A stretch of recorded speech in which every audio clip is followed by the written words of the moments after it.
3 gunshots. That's all it took to end the life of one of America's greatest musical talents on April 1, 1984. But those bullets had been loaded 38 years earlier, on a cold Washington, D.C. night, when 7-year-old Marvin Gaye Jr. discovered his father in their living room, dressed in women's clothing, makeup smeared across his face like some grotesque carnival mask. The man who would become Marvin Gaye, the voice behind Let's Get It On, What's Going On, and Sexual Healing, stood frozen in that doorway, watching his world collapse in real time. What happened next in that house would create a psychological time bomb that ticked away through decades of musical genius, drug addiction, and self-destruction. Marvin Gaye Sr., the cross-dressing preacher who beat his children with a leather strap while wearing his wife's dresses, had created his own executioner. By the time Marvin handed his father that .48 caliber pistol on his final night, he wasn't giving him a weapon, he was completing a murder-suicide pact that had been 40 years in the making. The most tragic part, Marvin knew exactly what his father would do with that gun. He was counting on it. Before we dive deeper into this story, don't forget to subscribe, because the truths awaiting you represent one of music history's darkest secrets. Child psychologists who have studied the Gaye family dynamics describe what happened to young Marvin as chronic complex trauma with elements of psychological and sexual abuse. But in 1946, there were no such terms, no understanding of how a father's secret shame could poison an entire family system. What modern experts recognize is that Reverend Gaye wasn't just cross-dressing. He was enacting a form of psychological torture that would shape every relationship his son would ever have. The combination of witnessing his father's deepest shame, being brutally punished for that knowledge, and then being forced to keep the secret created what therapists now call a trauma bond that would prove impossible to break. Recent analysis of Marvin's later therapy sessions, conducted during his struggles with cocaine addiction in the early 1980s, reveals the depth of the psychological damage inflicted during these childhood encounters. According to notes from Dr. Eugene Landy, who treated several Motown artists for addiction issues, Marvin described recurring nightmares where his father appeared to him dressed as a woman, always carrying the leather strap, always promising punishment for seeing too much. These dreams persisted well into Marvin's adult life, often triggering cocaine binges that could last for days. The secret became a weapon that Reverend Gaye wielded with calculated cruelty. Whenever young Marvin showed signs of independence or questioned his father's authority, he would be reminded of what he had seen, of how devil boys who tell tales end up destroyed. The message was clear: your knowledge of my shame gives me complete power over you. This dynamic explains why Marvin, even as a successful adult artist, never felt able to completely break free from his father's control. The child who had witnessed that first night remained trapped, holding a secret that felt too dangerous to reveal and too powerful to ignore. What made the situation even more psychologically complex was the way Reverend Gaye began to involve his son in elaborate charades designed to hide his cross-dressing from the rest of the family. Young Marvin was forced to become a lookout, warned to alert his father if anyone approached the house during his private time. This role as unwilling accomplice deepened the boy's sense of complicity and shame, making him feel responsible for protecting the very secret that was destroying his psychological development. It was a humid August evening in 1946 when 7-year-old Marvin first stumbled upon his father's secret. The Gaye family lived in a cramped row house on 60th Street in the Fairfax Village housing project, where the walls were thin and secrets even thinner. Alberta Gaye, Marvin's mother, had taken his younger siblings to visit relatives, leaving young Marvin alone with his father for what should have been a quiet evening of Bible study and prayer. Instead, it became the night that would haunt every song he would ever sing. As Marvin crept down the narrow hallway toward the living room, drawn by the sound of his father's voice speaking in hushed, unfamiliar tones, he had no idea he was about to witness something that would fracture his understanding of masculinity, authority, and safety forever. The wooden floor creaked beneath his small feet, but Reverend Gaye was too lost in his own world to notice his son approaching. What Marvin saw when he peered around the corner defied every concept of manhood his 7-year-old mind could process. There stood his father, the stern Pentecostal preacher who demanded absolute respect and obedience, wearing his mother's best Sunday dress, a navy blue number with small white flowers that Alberta reserved for church services. But it wasn't just the dress that shocked young Marvin into silence. His father had applied makeup with the clumsy hands of someone unaccustomed to such delicate work. Rouge sat in uneven patches on his weathered cheeks, lipstick smeared beyond the natural line of his lips, and eyeshadow applied so heavily it looked like bruising in the dim lamplight. The transformation was grotesque, a caricature that spoke of desperation rather than any kind of beauty or femininity. But what came next would prove even more traumatizing than the visual shock.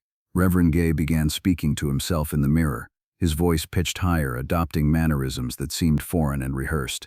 Now, children," he cooed in this affected feminine voice. "Y'all need to mind your daddy now, you hear?" The words were directed at imaginary children, but the tone carried the same threatening undertone that Marvin knew preceded his father's violent outbursts. This wasn't playful experimentation or harmless fantasy. This was something twisted, something that carried the weight of shame and rage that would soon be directed at anyone who witnessed it. When Marvin shifted his weight, the floorboard groaned beneath him with the sound of old wood protesting. His father's head snapped toward the doorway with predatory swiftness, and in that moment, the strange feminine persona evaporated, replaced by the cold fury that Marvin knew all too well.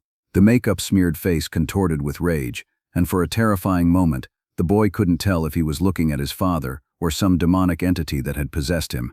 "Boy, what you doing, sneaking around like some kind of devil?" The voice had dropped back to its natural register, but now carried a dangerous edge that made Marvin's stomach clench with fear. What happened in the following hour would establish a pattern of psychological abuse that would continue for years. Instead of shame or embarrassment at being discovered, Reverend Gaye turned his humiliation into rage directed entirely at his young son. The beating that followed wasn't just physical, it was a systematic destruction of the boy's sense of safety and reality. As the leather strap fell again and again across Marvin's small body, his father screamed about devil children who spied on their elders, about the sin of curiosity, and about how boys who saw things they weren't supposed to see needed to be corrected until they forgot what they had witnessed. But forgetting proved impossible. In the days and weeks that followed, young Marvin found himself trapped in a nightmare where reality seemed to shift without warning. Sometimes his father was the stern but predictable preacher, demanding Bible verses and perfect behavior.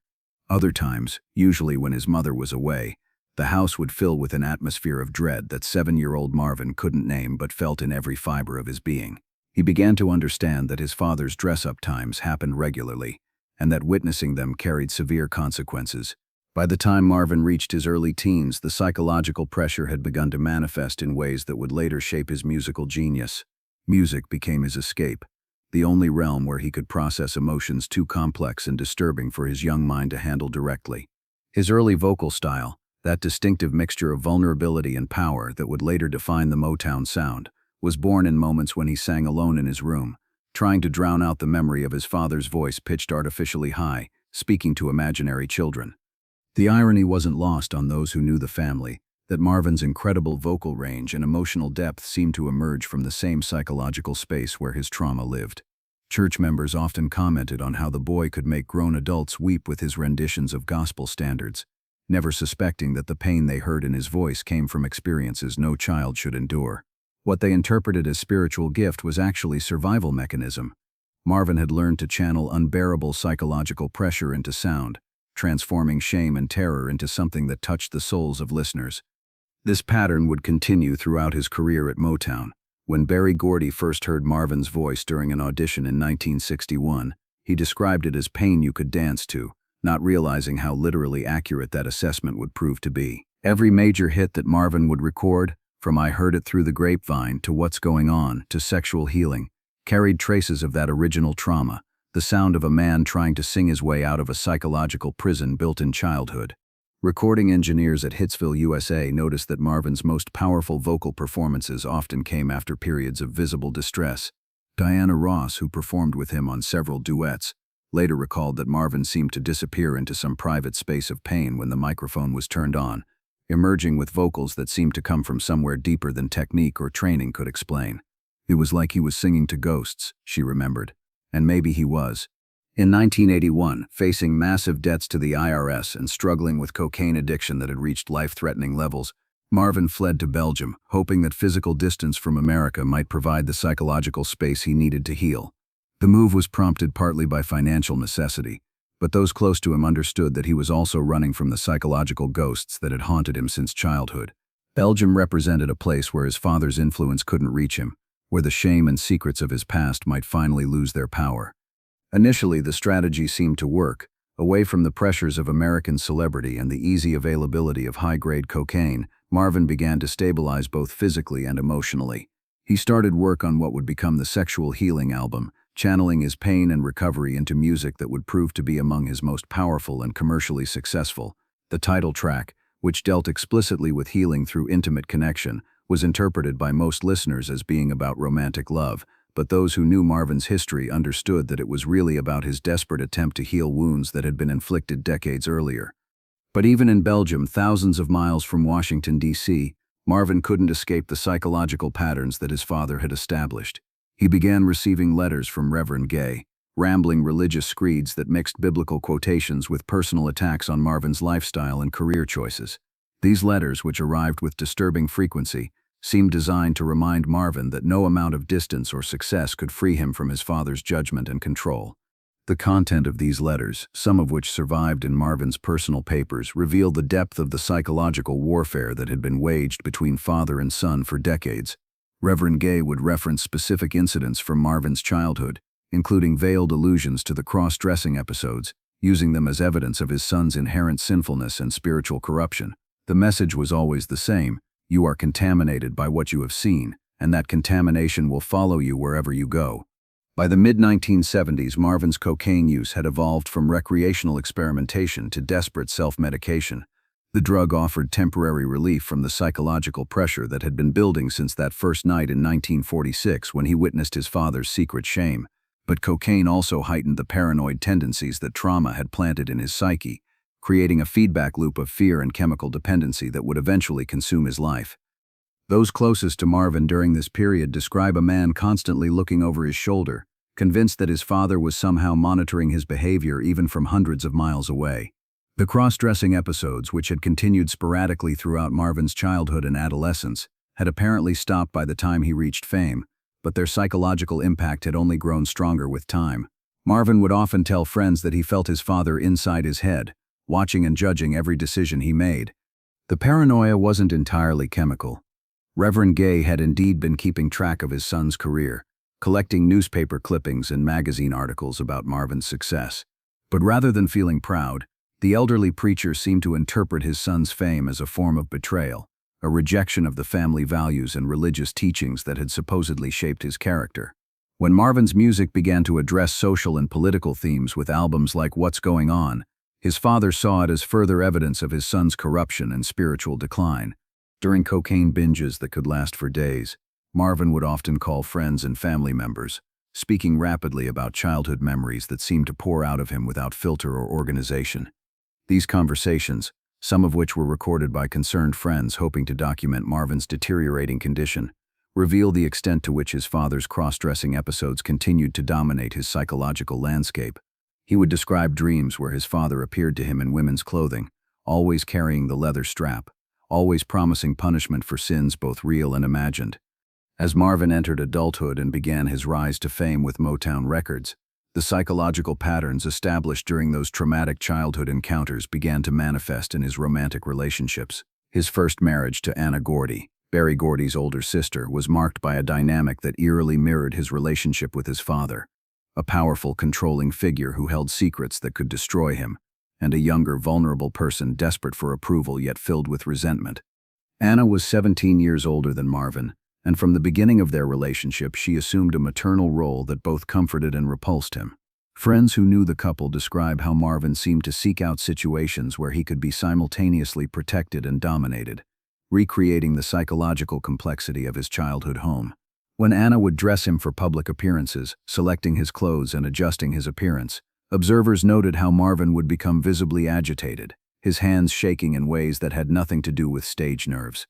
The sexual dimensions of Marvin's trauma became more apparent as his fame grew, and his behavior became more erratic. His legendary sexual appetite, often described in terms that suggested compulsion rather than healthy desire, can be traced directly back to the confusion and shame surrounding his father's cross-dressing episodes.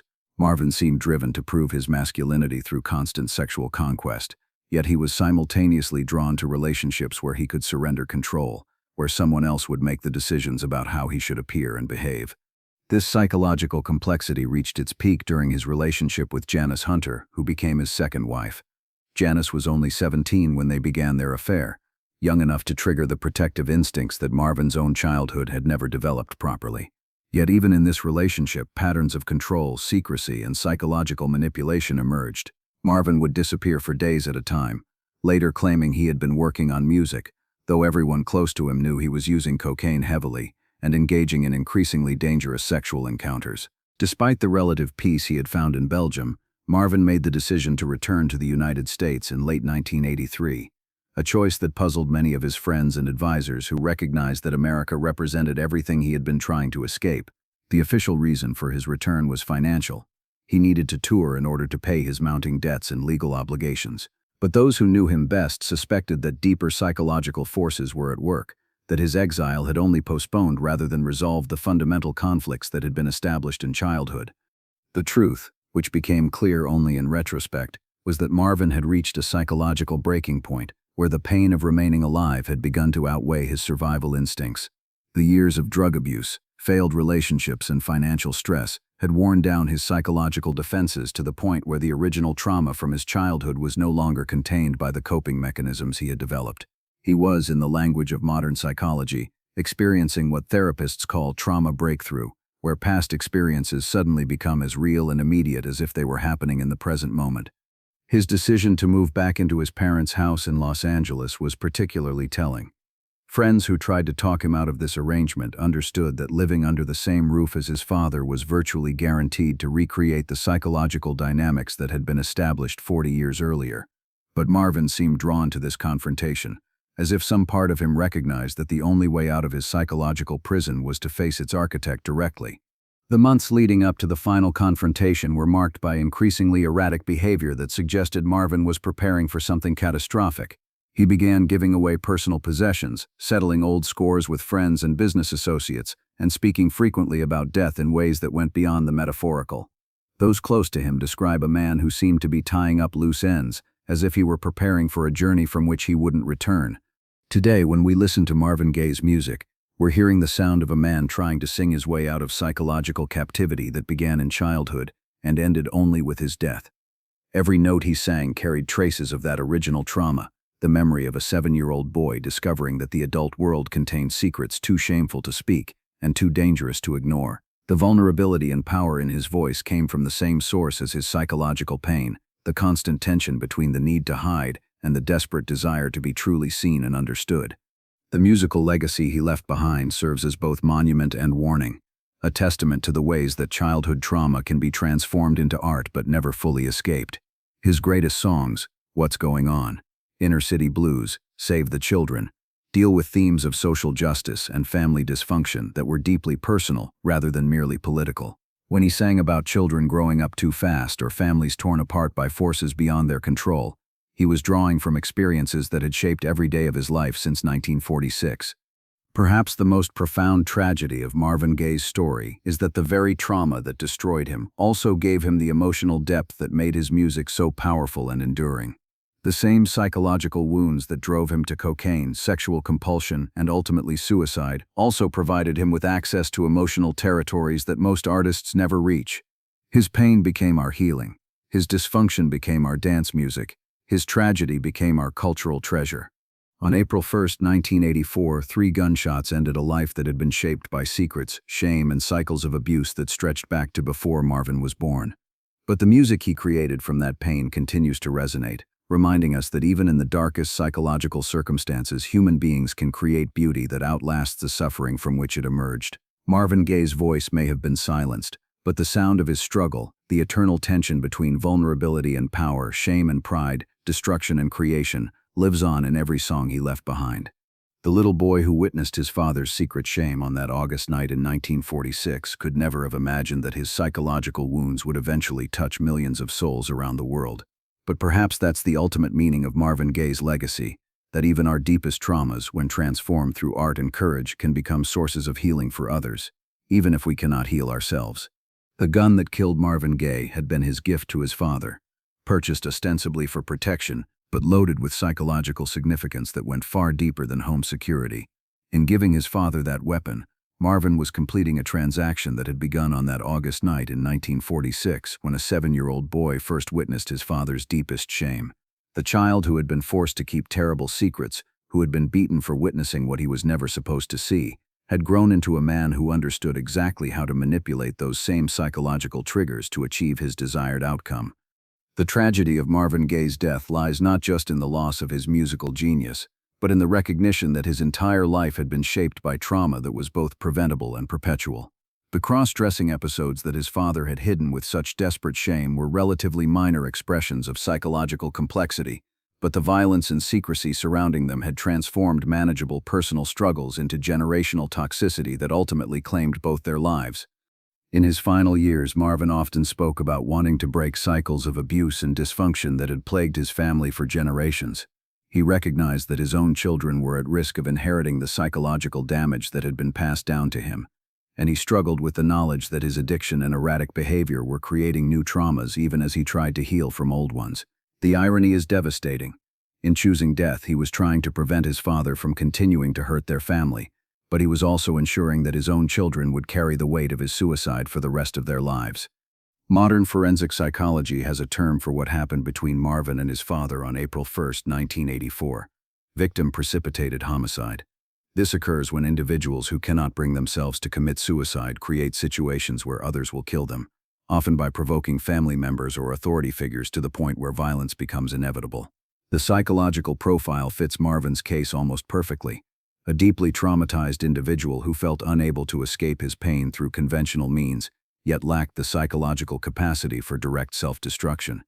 The events of that final day began with what appeared to be a minor domestic dispute between Marvin's parents, but those who understood the family dynamics recognized it as the culmination of tensions that had been building for decades. Marvin's intervention in the argument wasn't motivated by concern for his mother's safety, as he later claimed, but by a deep psychological need to force a final confrontation with the man who had shaped his entire understanding of masculinity, shame, and power. When Marvin physically attacked his father that morning, he was essentially reenacting the powerless rage he had felt as a 7-year-old boy witnessing his father's cross-dressing episodes. But now he was no longer a helpless child. He was a grown man with the physical strength to hurt the person who had hurt him. The attack was brief but brutal, leaving the elderly Reverend Gaye humiliated and furious in ways that Marvin surely understood would demand retaliation. What happened next reveals the calculated nature of what appeared to be a spontaneous tragedy. Instead of leaving the house or calling for help, Marvin retreated to his bedroom and waited. When his father appeared in the doorway carrying the .38 caliber pistol that Marvin had given him as a Christmas present, the two men locked eyes in a moment that contained 40 years of accumulated trauma, shame, and rage. "You want to kill me, don't you?" Marvin asked, and his father's response came in the form of 3 gunshots that ended the life of one of America's greatest musical talents.